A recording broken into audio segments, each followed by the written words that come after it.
Hi, I'm Amanda and welcome to Self. On this podcast, I share ideas, experiences, and have conversations to explore the self.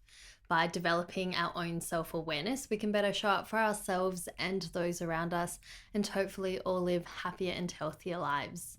On today's episode, I'm going to be sharing a bit about my experience during my Vipassana and some of the lessons that I learned.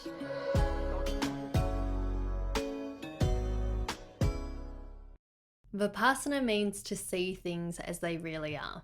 It's one of India's most ancient meditation techniques and was rediscovered by Gautama Buddha approximately 2005 years ago. And it was taught by him as a universal remedy or an art of living.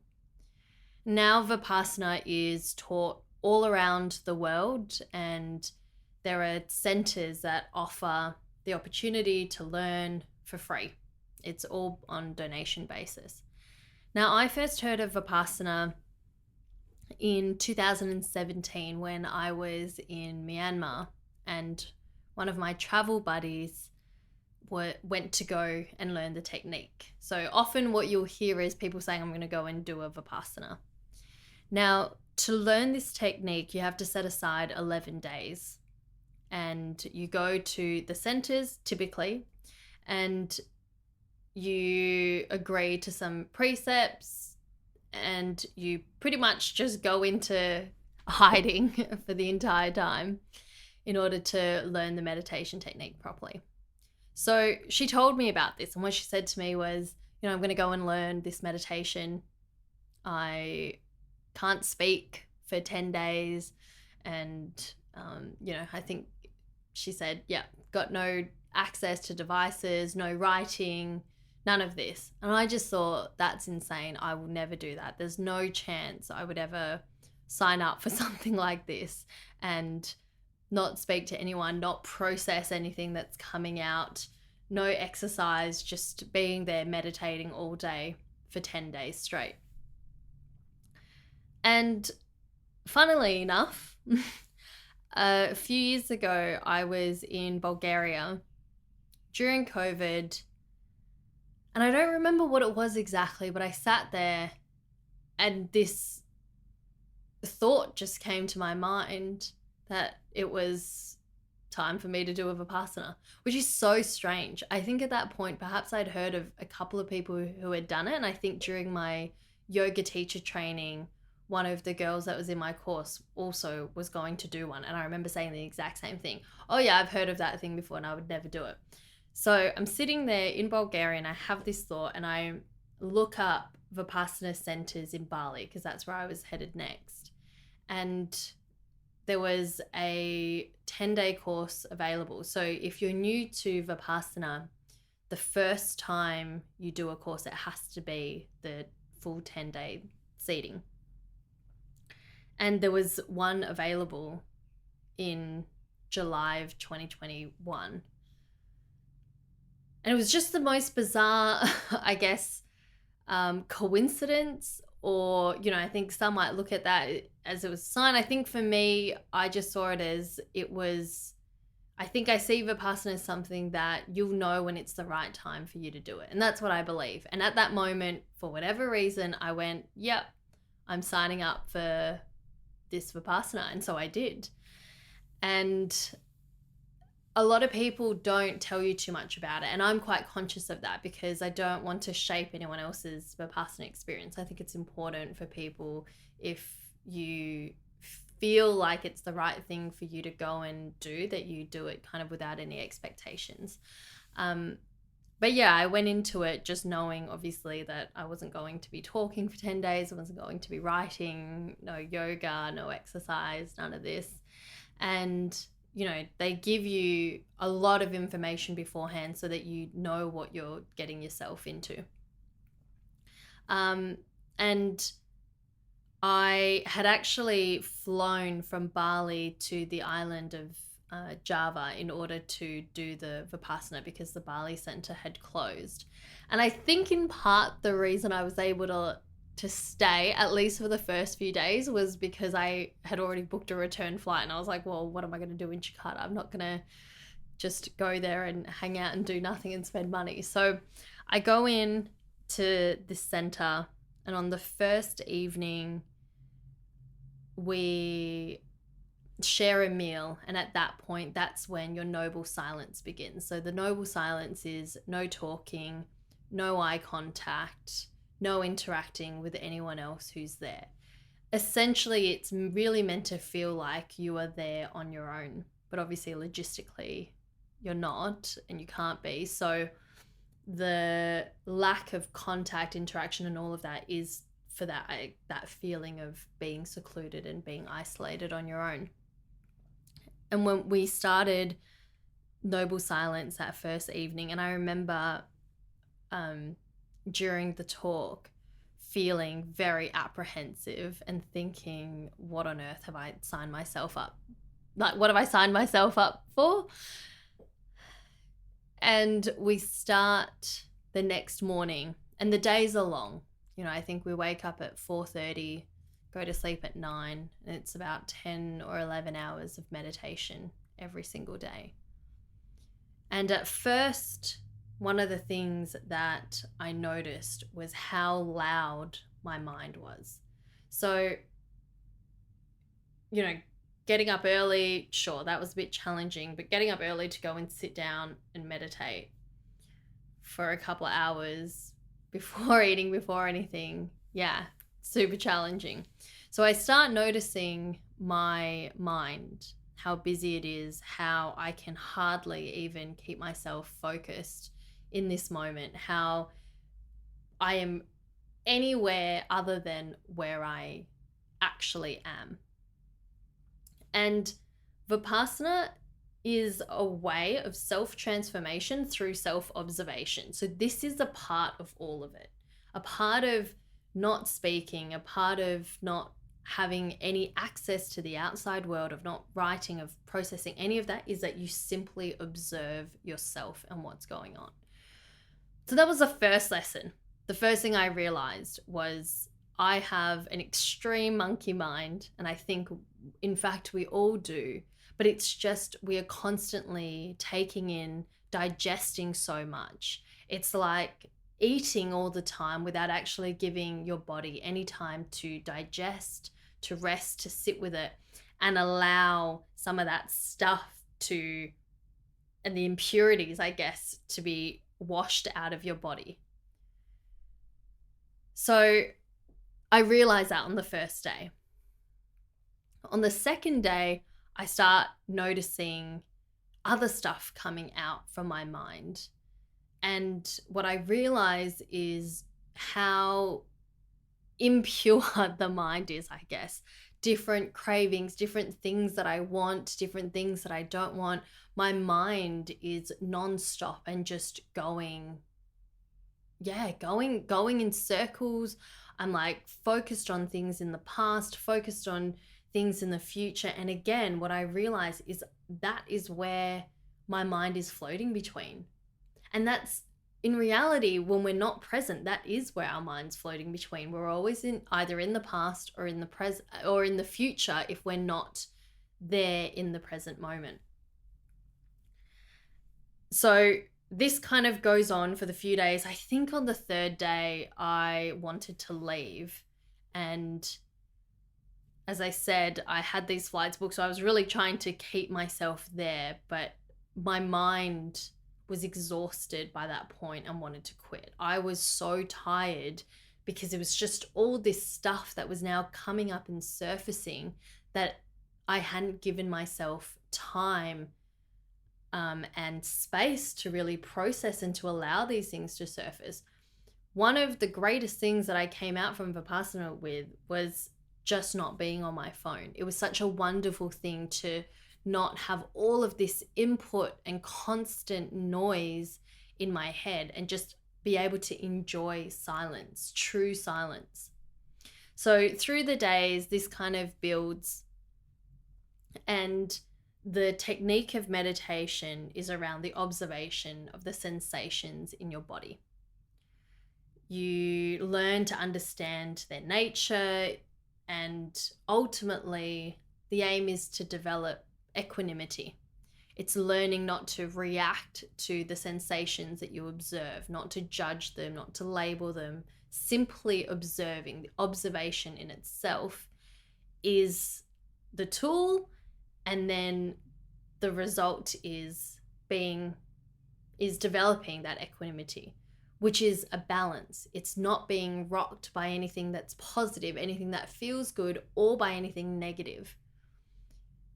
And one of the lessons that you're reminded of is not having a craving for pleasant sensations and no aversions to the unpleasant. And applied in life, it's the same thing. It's not just constantly being in this state of desire and craving all the things that we want naturally, which we want those things, and that's a very normal thing, or having an aversion to the things that are unpleasant. So through these 10 days, I am learning how to observe without judgment. And what I come to realize, one of the greatest lessons, is that nothing is permanent. Impermanence for me was the greatest lesson out of Vipassana. It's realizing and acknowledging that as I observed all these sensations in my body, that they eventually go away. In one of the in a few of the meditation seatings through the day, we do something called like a strong determination sitting.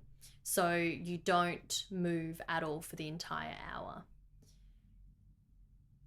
And if you are someone who is like fidgety like me, that is a huge challenge. And if you start to notice when you're focusing on observing the sensations in your body, you start noticing things like, oh, I'm itchy here and a little bit uncomfortable here, and you're paying attention to all of this but not reacting to any of it.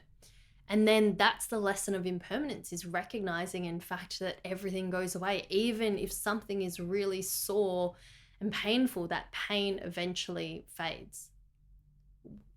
So I start learning about this idea of impermanence and start to recognize in myself that no sensation is permanent, no emotion, no situation, no relationship, like in fact nothing, even obviously me, myself, my body, my state, everything changes constantly. And in fact, the only constant in life is the fact that everything is changing and that nothing is permanent. Nothing stays the same. Our cells are constantly changing, our body, our mind, our emotions. And for someone who has struggled with a lot of overthinking, anxiety, control type of stuff, because of my different traumas and situations that I've been in, there was this incredible relief that came to me from recognition and acceptance of the impermanence of everything. I have learned to be able to accept and let go of so much, which I don't think I would have been able to before my Vipassana. I am someone who in the past really likes to cling on to and hold on to things, and particularly hold on to people. I think in part that comes from being someone who's more anxiously attached, who is afraid of abandonment, and also just someone like, I love relationships, I love people, and I have quite a hard time letting go of people and accepting that there are seasons to relationships and friendships sometimes, and not everyone is there to be in our life forever, and that's okay.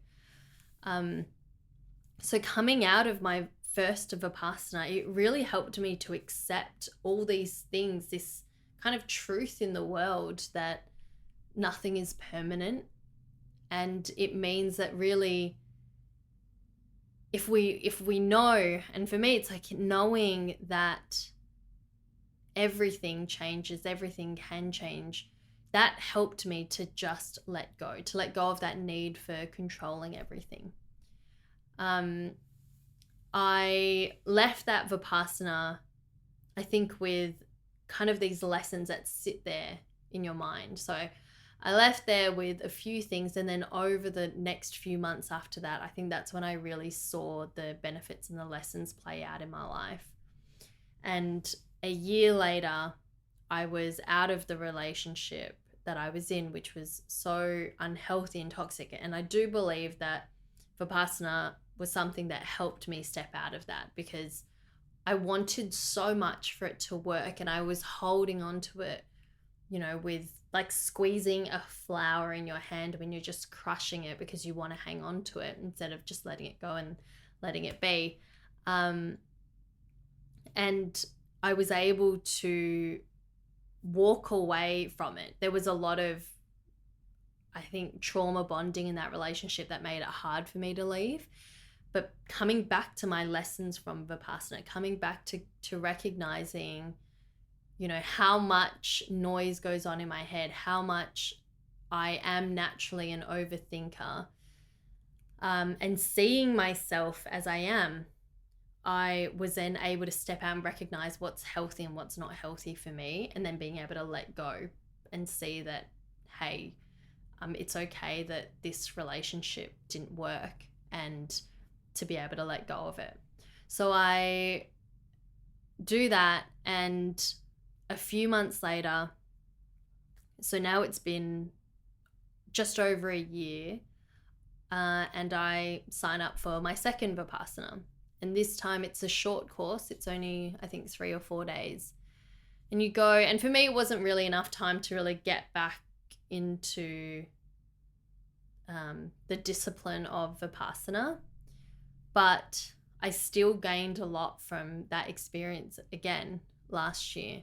What started coming up for me was different memories. I had a couple of dreams, and then those dreams triggered some memories that I had suppressed and stuff that I hadn't dealt with and realized within myself. So I was able to, I guess, like, have them come to the surface and start to look through and work through a lot of these things that came up. But yeah, the experience of Vipassana has been something incredibly valuable to me. And the major lessons from can be broken down into a few things, because one is through the precepts that you take. So through noble silence, through only eating a couple of meals earlier in the day, through not moving and just being there, being present, totally disconnected from the world. That taught me so much about myself. Then the actual Vipassana technique in itself, the observation of the sensations in your body, being transformed through that, and understanding the impermanence of the sensations, the impermanence of everything that I exist with, and just the impermanence of life in itself really has allowed me to not be, I suppose, like, taken on this roller coaster ride, these waves of extreme highs and lows and everything, and simply being able to recognize that life simply is. It just is. That it is full of pleasant and unpleasant things, that neither is better nor worse for us. It simply is. Being able to accept that no emotion is preferable over another. No situation, I guess, like, I don't want to say no situation is preferable over another, because we don't want to be endangering ourselves. There's definitely wisdom in recognizing when something's not actually good for you and something's unhealthy for you.